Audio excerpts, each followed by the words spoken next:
ప్రత్యేకంగా ఇతర జిల్లాల పశ్చిమ గోదావరి జిల్లా తాడేపల్లిగూడెంలో సుపరిపాలనలో తొలి అడుగు కార్యక్రమంలో మంత్రి నారాయణ ఇంటింటి ప్రచారం నిర్వహించారు. స్థానిక టీడీపీ ఇన్ఛార్జ్ వలవల బాబ్జీతో కలిసి 19వ వార్డులో పర్యటించారు. ఏడాదిగా ప్రభుత్వం చేసిన అభివృద్ధి సంక్షేమాన్ని గడప గడపకు వెళ్లి వివరించారు. 19వ వార్డులో మురుగునీటి సమస్యను తెలుసుకున్న మంత్రి అధికారులతో మాట్లాడి 85 లక్షల రూపాయలను కేటాయింపజేశారు. గత ప్రభుత్వం చేసిన విధ్వంసం నుంచి ఇప్పుడిప్పుడే రాష్ట్రం గాడిలో పడుతుందని మంత్రి స్థానికులకు తెలిపారు.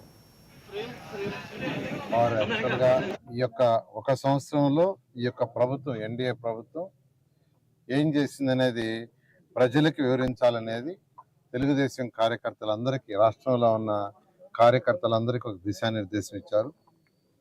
ఈ నెల కంప్లీట్గా 30 రోజులు ఫీల్డ్లో ఉండి డోర్ టు డోర్ తిరిగి ప్రతి ఇంటికి పోయి ఈ 1 ఇయర్లో అంటే గత ప్రభుత్వం ఖజానా ఖాళీ చేసి 10 లక్షల కోట్ల రూపాయలు అప్పు చేసి ఈ ప్రభుత్వం మీద ఎంతో భారం వేసిన ఆ అప్పు ఇన్స్టాల్మెంట్ ఇంట్రెస్ట్ కడుతూ ఈ 1 ఇయర్లో అనేకమైన కార్యక్రమాలు చేయడం జరిగింది. సంక్షేమ కార్యక్రమాలు కావచ్చు, అభివృద్ధి కార్యక్రమాలు కావచ్చు. ఎన్నో ఇబ్బందులు ఉన్నా అటు కేంద్ర ప్రభుత్వంతో కూడా కోఆర్డినేట్ చేసుకుంటూ ఎన్డీఏ ప్రభుత్వంతో చేసుకుంటూ ముందుకు పోవడం జరిగింది.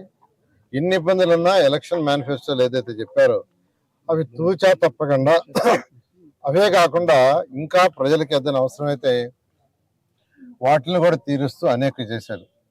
3000 పెన్షన్ని 4000 ప్రభుత్వం రాగానే చేసింది. అంతేకాదు 3 నెలల అరియర్స్ ఇస్తానని ముఖ్యమంత్రి గారు చెప్పి మొదటి